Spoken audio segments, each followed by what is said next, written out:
세계적인 전도자인 빌리그램 목사님이 뉴욕에서 전도 집회를 하고 있었습니다. 그때 한 기자가 찾아와서 이런 당돌한 질문을 합니다. 하나님이 계시다는 걸 한번 증명해 보십시오. 이 요구를 듣고 빌리그램 목사님이 그렇게 대답했다고 합니다. 내게 하나님을 증명해 보라고요. 나는 그럴 필요를 느끼지 못합니다. 왜냐하면 나는 오늘 아침도 그분과 30분 동안이나 대화를 하고 왔거든요. 라고 이렇게 대답했다고 합니다. 만약 어떤 분이 저한테 당신한테 아내가 있는 걸 증명하라고 말한다면 얼마나 우스운 얘기입니까? 제가 함께 살고 있는데요. 여러분, 체험은 모든 논리를 초월하는 것입니다. 1979년 12월 11일 추워지기 시작한 저 북유럽의 오슬로 공항에 잘막한 키에 인도 전통 의상인 사리복을 입고 그리고 샌들을 신고 내린 한 여자가 있었습니다.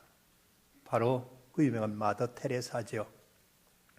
이분이 세상에 주는 최고의 영예인 노벨 평화상을 받기 위해서 오슬로 공항에 내렸고 그녀는 노벨 평화상 하이라이트인 수상식 연설에서 이런 말을 했습니다. 그리스도는 우리 마음에 계십니다. 그리스도는 우리가 만나는 가난한 사람들 중에도 계십니다. 그리스도는 우리가 주고받는 미소 가운데도 계십니다. 라는 이런 유명한 연설을 했습니다. 그런데 이 연설을 하기 딱 3개월 전인 1979년 9월 중 그녀의 영적 지도자인 고해 신부의 마이클 반 데르피트에게 편지를 하면서 이런 고백을 그녀는 또 했습니다. 예수님은 신부님에게 특별한 사랑을 갖고 계신 것 같습니다. 하지만 저는 지금 침묵과 공허만 가득합니다. 저는 눈을 뜨고도 그분을 보지 못하고 귀를 열어 듣고자 하지만 그분 음성을 듣지 못하고 있고 기도하고자 혀를 움직이지만 말을 하지 못하고 있습니다. 지금 제 믿음은 어디 있을까요? 제 마음 깊은 곳에는 왜 온통 공허와 어둠밖에 없을까요? 제 안에는 해답 없는 의문이 너무나 많이 살고 있습니다. 제발 저를 위해서 기도해 주십시오 하는 이런 그녀의 흔들리고 있던 믿음에 대한 이런 고백을 했습니다. 그렇다면 어떤 것이 진정한 마더 테레사의 모습일까? 노벨상 수상식장에서 말했던 것처럼 주님은 우리 가운데 함께 계십니다. 가난한 자들 가운데도 주님은 함께 계십니다. 우리 나는 미소 가운데도 함께 계신다고 고백했던 그 고백이 진실일까? 아니면 아무리 불러도 주님의 대답을 들을 수 없습니다. 아무리 기도하고자 해도 마음에는 공허와 의심만 가득합니다 하고 고백했던 그 모습이 진실했을까? 제가 볼 때는 그 두 모습 모두가 다 그녀의 진실한 모습이라고 저는 생각됩니다. 1986년 마더 테레사가 하나님께 품에 안기던 때 그는 운명하기 직전 이런 말을 또 남겼습니다. 주여, 이제 당신이 확실히 보입니다 하는 고백과 함께 하나님 품에 안기게 됩니다. 또 저도 지난 2달 동안 참 많은 갈등과 고민이 있었습니다. 코로나19로 인해서 많은 교회들이 성도들과 함께 모이는 현장 예배를 포기하거나 아니면 또 사회적인 많은 압력에도 불구하고 현장 예배를 드렸던 교회에 대한 갖가지 많은 비난들이 양쪽에 다 쏟아졌습니다.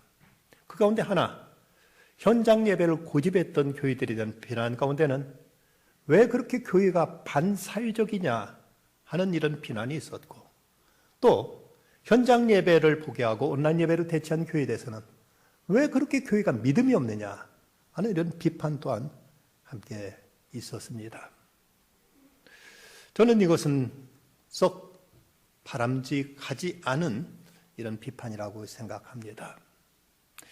그동안 현장 예배를 고수했던 교회들도 나름대로 모든 방역 조치를 최선을 다해서 했고 그리고 소수들이 모여서 군데군데 띄엄띄엄 앉아서 그래도 교회가 가장 중요한 예배만은 현장에서 끝이지 않으려고 안간 힘을 쓰면서 조심스럽게 지켜온 것을 반사회적이라고 매도하는 것은 썩 바람직하지 않다고 생각합니다. 그런가 하면 성도들의 안전 그리고 교회의 덕을 위해서 현장 예배를 내려놓고 그리고 온라인 예배를 드린 교회에 대해서 함부로 믿음이 없다고 단정하는 것도 이것도 썩 바람직하지 않다고 생각합니다. 이런 현실 속에 저는 무엇이 과연 하나님의 뜻인가를 많이 고민했고 그러면서 과연 이 시대에 하나님의 뜻이 어디에 있는가 그리고 또 매주 어떤 말씀을 이런 상황 속에 전해야 될 것인가를 많이 기도하면서 고심했었습니다.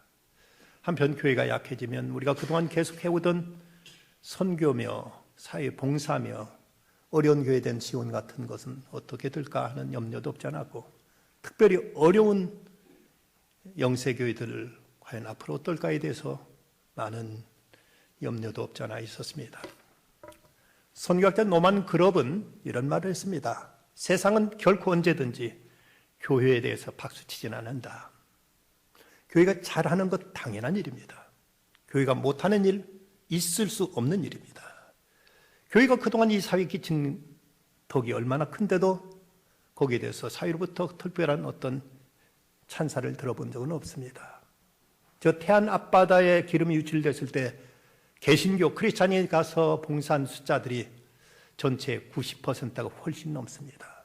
그래도 거기에 대해서 사회적으로 어떤 찬사도 칭찬도 없었습니다. 마땅히 교회가 할 일을 한 것뿐이고 그러나 교회가 작은 실수를 하게 되면 온갖 비난과 비판은 이제 교회로 몰려오게 됩니다. 이런 세상의 비난에 대해서는 그러려니 했는데 하지만 일반 신자들의 반응에 대해서는 민감할 수밖에 없었습니다. 목회 데이터 연구소에서 매주 보내오는 자료가 있습니다. 지난주 보낸 자료 가운데 제가 그 자료를 보고 참 충격적이었습니다. 코로나19에 대한 대응 능력에 대해서 한국교회 대응 능력에 대한 질문에 대해서는 대응을 잘하고 있다는 응답이 개신교인들, 크리스찬들 교회 나오는 교인들한테 물었더니 59%가 잘하고 있다는 대답이었습니다. 그런데 정부의 대응 능력에 대해서는 어떻게 보느냐 했더니 73%가 잘하고 있다는 대답이었습니다. 물론 이 코로나19 같은 이런 전염병에 대해서 교회와 정부의 대응을 같은 수준에서 평가한다는 것은 나름대로 문제가 있습니다만 어쨌든 제가 그 자료를 보면서 이 시대 교인들조차도 교회보다 정부를 더 믿고 있구나 하는 사실 앞에 참담했습니다. 한국 개신교인들의 이 시대 믿음이 과연 무엇에 근거하고 있을까에 대해서도 많이 생각해 봤습니다. 우리는 이성과 상식을 가지고 세상 여론과 사람들의 주장을 경청해야만 됩니다. 하지만 그럼에도 불구하고 우리들의 절대 가치와 기준은 절대 하나님의 말씀에 있습니다. 깔발트라는 신학자는 설교자는 두 가지를 들고 있어야 된다. 오른손엔 성경, 왼손엔 신문이 들려 있어야 된다. 세상에 돌아가는 현실도 직시해야 되고 그러면서도 이 현실에 맞게 하나님 말씀을 선포해야 된다고 이렇게 말했습니다. 이스라엘 백성들이 출애굽해가지고 바란 광야를 지날 때 각 지파에서 한 명씩 정탐꾼을 뽑아서 12명의 정탐꾼을 가나안 땅, 팔레스틴 땅에 들여보냅니다. 저들이 40일 동안 그 땅을 샅샅이 뒤지고 와서 가나안 땅이라는 것, 그 크기가 우리나라 남북한에 걸친 강원도 정도 크기이기 때문에 그 넓은 땅이 아닙니다. 40일을 뒤졌으니 제대로 볼 것 다 봤을 것입니다.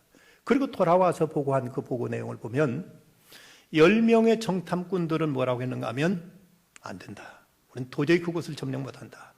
그 살고 있는 사람들은 거인족들이고 그리고 그곳의 성은 너무나 크고 높아서 우리는 그들한테 비교해보면 우리는 그들한테 메뚜기 떼 같다 하고 이렇게 안 된다는 결론이었습니다. 그들은 객관적인 근거를 가지고 사실에 입각해서 이런 보고를 내렸습니다.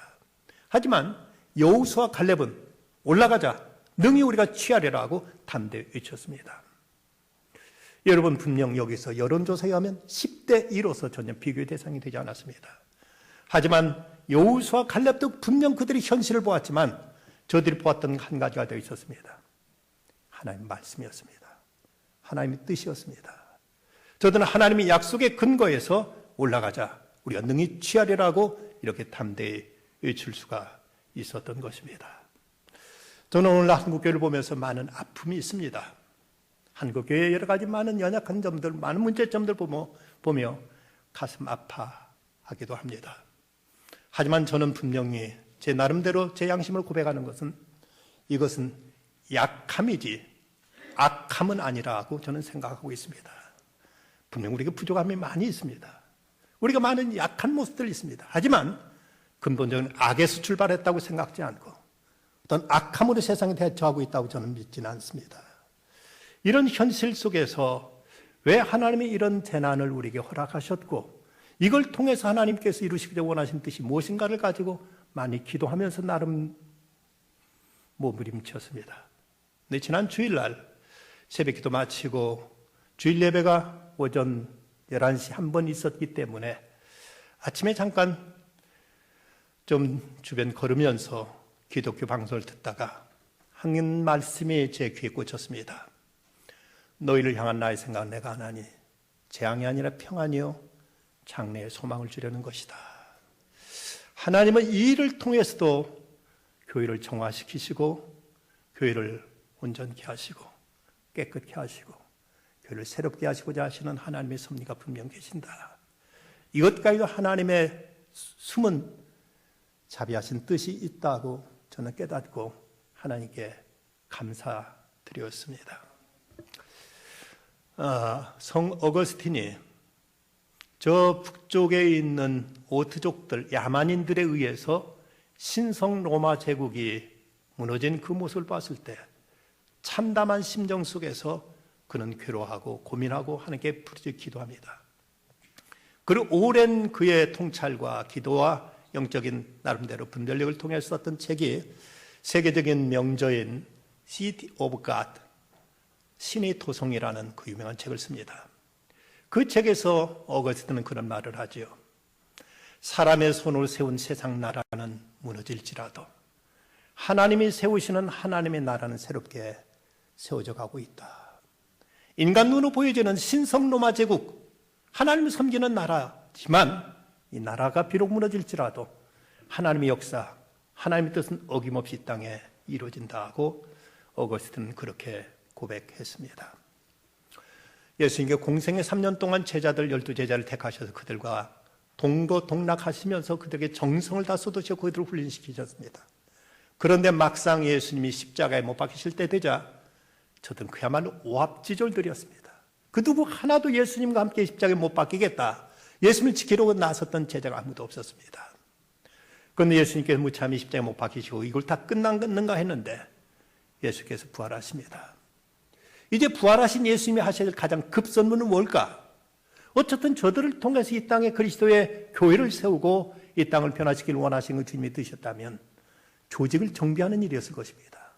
그 조직 정비라는 것은 무자격한 자들은 아예 제외시켜버리고 거기에 좀 믿을만하고 똑똑하고 잘난 사람들 세워가지고 그 조직을 새롭게 추스리는 것, 이것이 주님이 하실 가장 첫 번째 예수님의 임무였다고 생각됩니다. 그런데 예수님의 관심은 조직에 있지 않았습니다. 사람에게 있었습니다. 저들 다시 만나셔서 저들을 회복시키시고 저들을 굳건히 세워주셨고 그래 저들을 통해서 하나님 나라를 이 땅에 이루어 가셨던 것입니다. 조직을 위해서라면 시원찮은 자들을 깨끗이 갈아치워버리고 새 사람으로 세우실 법한데 주님은 자살한 가룟 유다 외에는 한 사람도 내치질 않으셨고 어쩌면 가룟 유다마저도 자살하지 않았더라면 예수 그리스도께서 저를 다시 회복시켜 주지 않았겠는가 하는 이런 생각까지도 갖게 됩니다. 고대 기록에 보면 예수님이 승천하셨을 때 천사 가브리엘과 나눈 대화가 기록된 것이 나옵니다. 가브리엘이 예수님께 여쭙습니다. 세상을 구원하기 위해서 어떤 계획을 가지고 계십니까? 이때 예수님 대답이 내 제자들에게 내 메시지를 맡겼으니 그들이 다른 사람들에게 전할 것이다. 이 말씀 듣고 가브리엘이 깜짝 놀라면서 아니 그들이 실패라도 하면 그 약한 사람들 뭘 할 수 있겠습니까? 하고 이렇게 묻자 예수님이 단호하게 대답하십니다. 다른 계획은 전혀 없다. 난 그들을 믿는다 말씀하셔서 그 약한 제자들, 그토록 형편없었던 제자들은 예수님이 끝까지 믿고 저들을 세우셨더니 저들 동네 이 땅에 놀라운 역사가 나타나게 됩니다. 제자들 못하다 유대인들을 두려워서 문 걸어 잠그고 두려워 떨고 있을 때 부활하신 예수님이 찾아오셔서 너에게 평강이 있을지어다라고 말씀하십니다. 그리고 예수님께서 당신의 못 박힌 손과 창에 찔린 옆구리까지도 다 보여주십니다. 막달라 마리아를 통해서 예수님 부활하시던 사실을 들었긴 했지만 모두 다 반신반의하고 있었는데 정말 부활하신 주님이 그들 앞에 나타나자 이 꿈 같은 현실 앞에서 저들은 어쩔 바 모르는 그 기쁨과 감격에 사로잡히게 됩니다.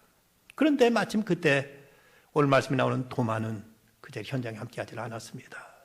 도마가 돌아왔을 때 다른 제자들이 예수님 부활하셨다는 얘기를 전하자 도마가 하는 말, 무슨 소리야?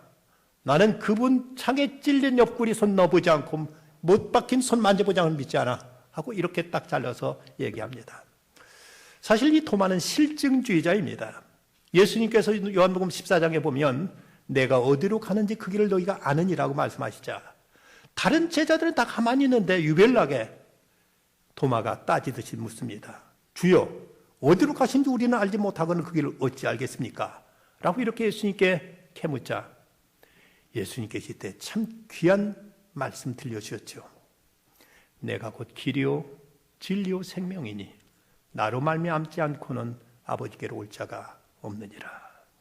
만약 이때 도마가 이 질문을 예수님께 따지듯 묻지 않았더라면 어쩌면 내가 길이요 진리요 생명이라는 말씀은 성경에 기록되지 않았을지도 모릅니다. 우리는 그 사실을 모를지도 모릅니다.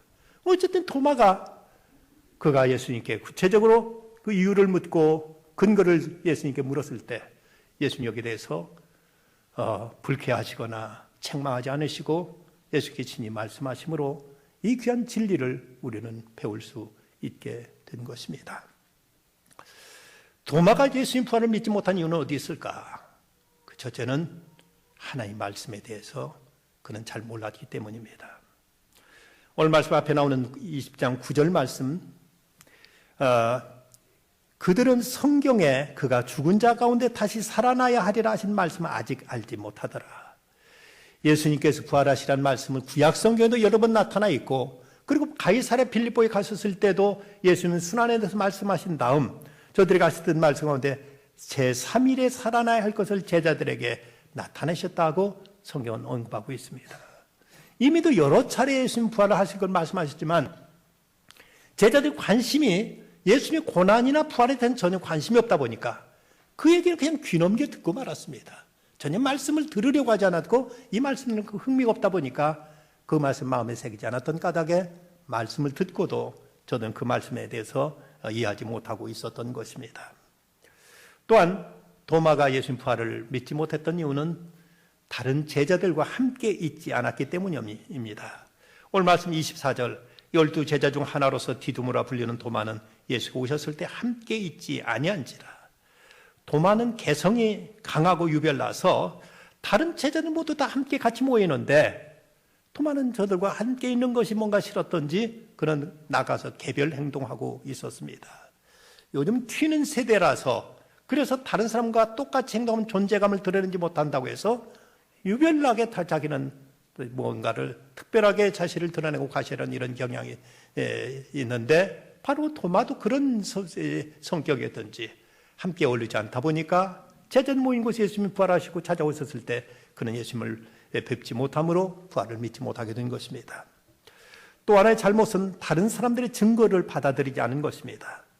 25절 말씀 다른 제자들이 그에게 이르되 우리가 주를 보았노라 하니 도마가 이르되 내가 그의 손에 못자국을 보며 내 손가락을 그 못자국에 넣으며 내 손을 그 옆구리에 넣어보지 않고는 믿지 않겠다고 이렇게 말하고 있습니다. 비록 자기가 부활하신 예수님을 아직 목격하지 못했을지라도 다른 모든 제자들이 얘기하면 그 얘기를 그대로 받아들일 수 있는 이런 수용성이 있어야 되는데 내가 경험하지 않았으니까 내가 눈을 보지 않았으니까 나는 믿지 않겠다고 이렇게 그는 부정하고 있는 것입니다. 이건 대단히 과학적인 실증주의적인 자세일지 모르겠습니다만은 그러나 다른 사람의 주장도 타당하면 우리가 받아들여야 됩니다. 모든 걸 내가 다 경험해야만 이것을 내가 이해하고 받아들일 수 있다면 우리가 세상에 얼마나 많은 일들을 내가 직접 경험해 볼 수 있겠습니까? 만약 그렇다면은 산부인과 의사는 남자나 결혼하지 않은 여자는 못할 일입니다.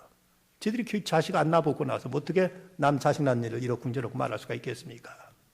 비록 내가 경험하지 않았다 할지라도 객관적이고 합리적으로 증거하는 것에 대해서는 받아들일 수 있는 마음의 여유가 바로 도마에게는 없었던 것입니다.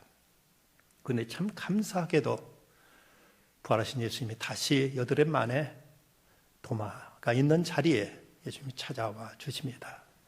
만약 그때 도마에게 예수님이 찾아와 주지 않으셨다면 다른 제자는 모두 다 주님의 그 부활로 인한 감격과 기쁨과 확신에 젖어 있을 텐데 그는 혼자 이 사실을 믿지 못하고 오히려 믿는 다른 제자들을 미신적이라고 비난하고 정죄하면서 자기 혼자만 정직하고 합리적인 사고를 가진 것처럼 착각하면서 평생 불신 가운데 불행하게 그는 살고 말았을 것입니다.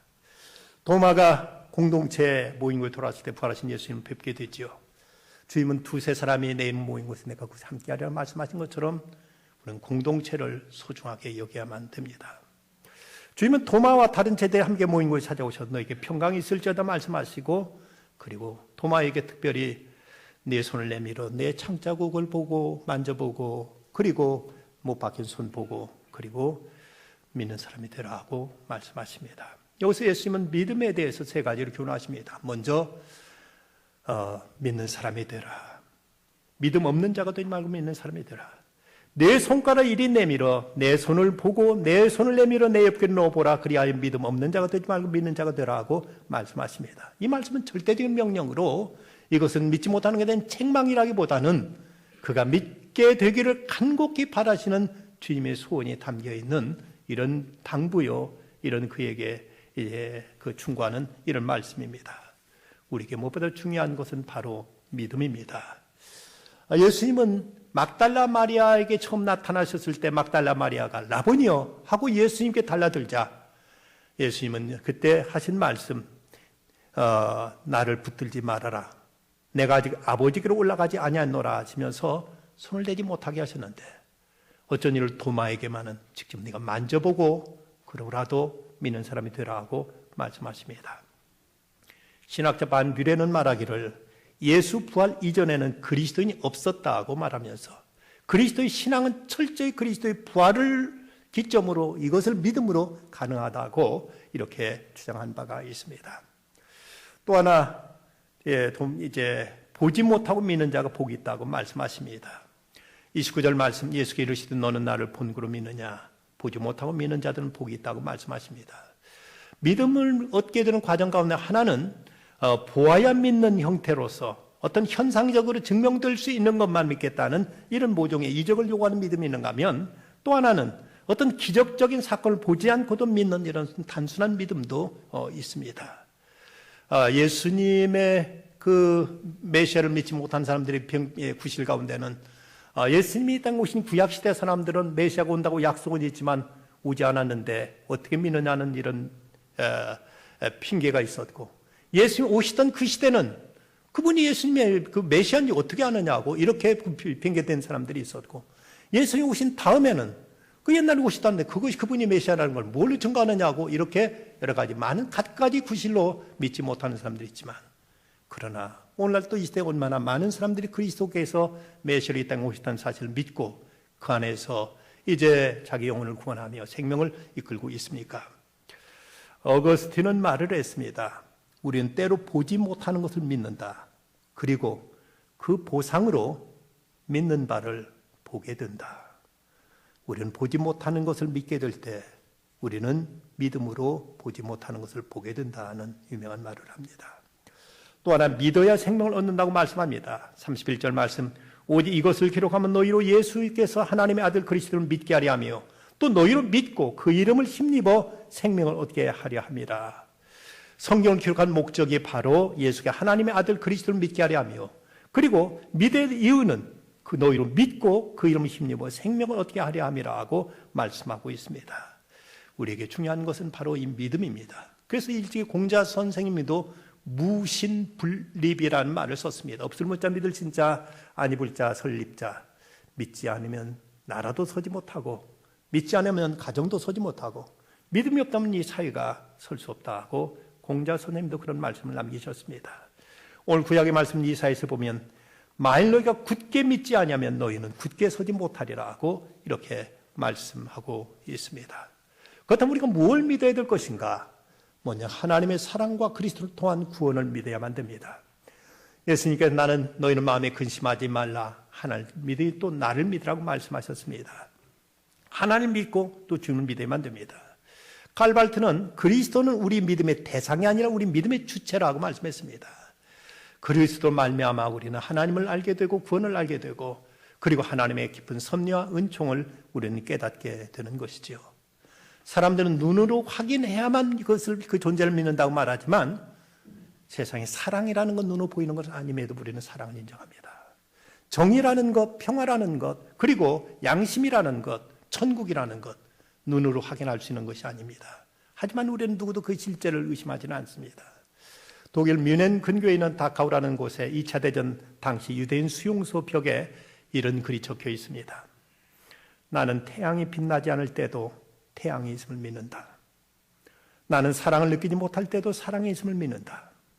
나는 하나님이 침묵하실 때도 하나님이 계심을 믿는다. 나는 영원한 평화의 그날이 땅 위에 오리라는 것을 더딜지라도 그날이 반드시 오리라는 것을 굳게 믿는다.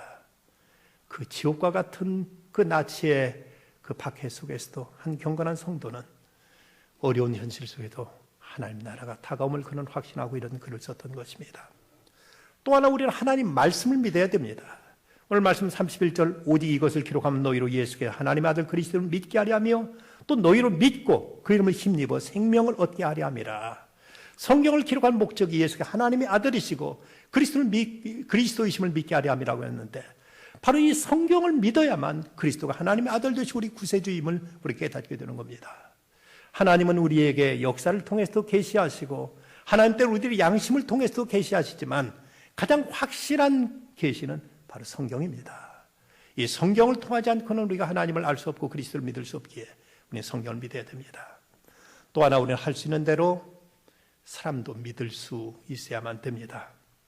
주님은 그토록 약하고 잘 넘어졌던 베드로에게 너는 베드로라 내가 이 반 속에 내 교회를 세우리니 음부의 권세가 이기지 못하리라 하고 베드로가 무려 3번이나 부인할 그 미리 아셨지만 그런 제자도 예수님이 끝까지 믿어주셨더니 베드로가 그토록 주 앞에 충성된 교회의 머리와 같은 교회의 반석과 같은 이런 제자가 될 수 있었습니다.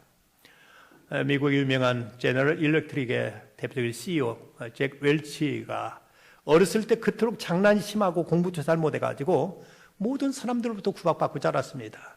그런데 나중에 훗날 그는 이런 말을 합니다. 내 어머니만은 늘 내가 무슨 일을 하든지 넌 다 할 수 있다고 날 믿어주었습니다. 모든 사람이 아니라고 할 때도 어머니만은 날 믿어주었습니다. 그래서 오늘의 내가 있습니다.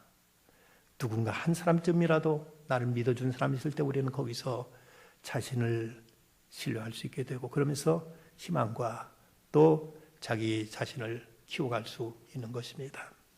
그럼 우리가 어떻게 우리들이 이 믿음을 얻을 수 있을까?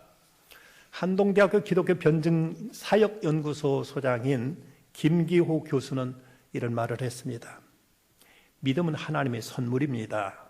내 노력으로 얻어지는 것이 아니라 하는 점에서는 타력권에 속합니다. 타력권에 속합니다. 다른 힘에 의해서 주어지는 그 세계입니다. 하지만 또 믿음 기본적으로 기도와 성경 말씀에 기초하기 때문에 자력권이 필요합니다. 핵심은 내가 죄인이라는 것을 인정하는 것입니다.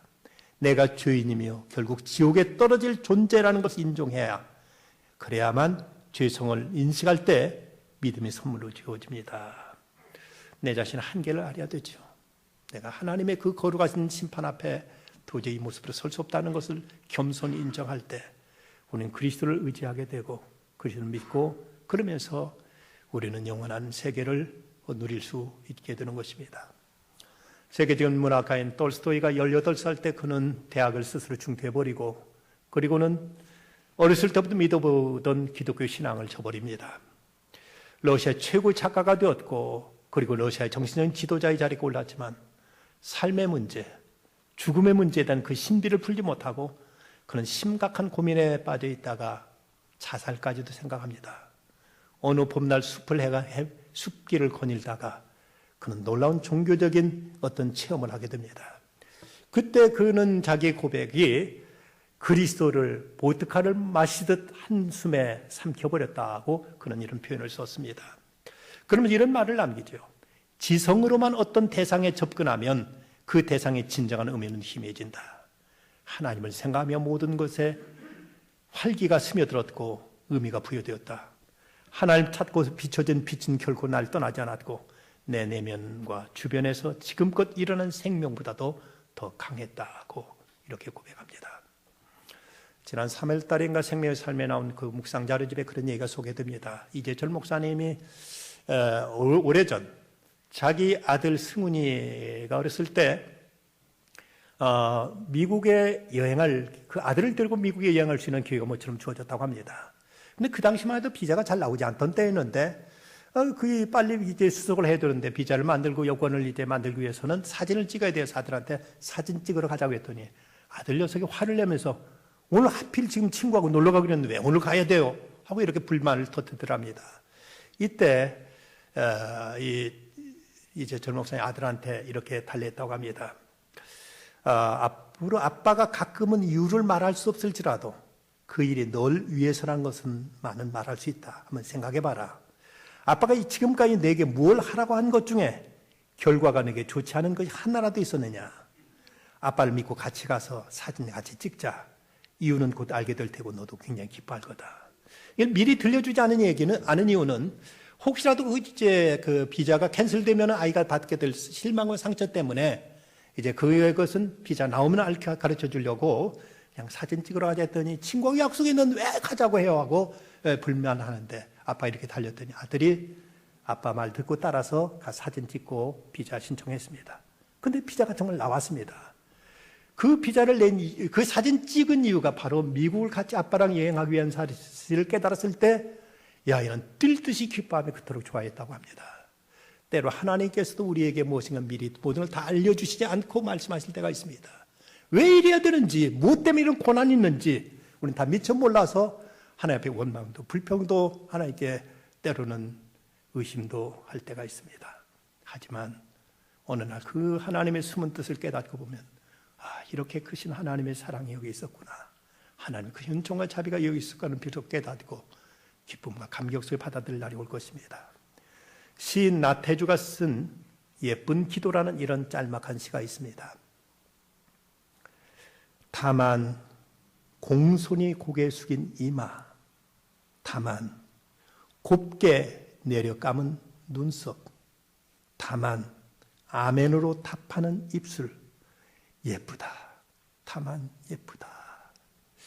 우리들이 그렇게 공손히 눈 내리고 그리고 우리가 고개 숙이고 다만 아멘으로 받아들이면 하나님이 얼마나 예뻐하실까? 하나님이 얼마나 기뻐하실까? 불신의 세상 속에서도 세상을 지으신 하나님, 우리를 구원하신 예수 그리스도, 그리고 하나님께 우리에게 주신 계시의 말씀, 그리고 내 배에 있는 형제까지도 믿음으로 받아들이다 보면 우리 이 땅에서도 천국을 경험하게 될 것입니다. 믿음은 울음으로 시작된 인생을 미소로 끝나게 하는 은총이라고 합니다. 그래 믿음 없는 자가 되지 말고 믿는 자가 되라. 나를 본고로 믿느냐? 보지 못하고 믿는 자들은 복되도다. 기도합시다. 아버지 하나님 감사합니다. 어려운 때지만 오늘도 믿음으로 주님 앞에 찾아 나왔습니다. 주님 들려주시는 말씀 통해서 다시 한번 저희들이 믿음을 가다듬습니다. 주님 성령으로 저희를 일깨우셔서 공손히 믿고 순종하는 중에 주께서 예비하신 은총, 하늘의 부활을 날마다 발견하고 누리며 살아가는 참된 믿음의 삶이 되게 해 주시옵소서. 예수님의 이름으로 기도드리옵나이다.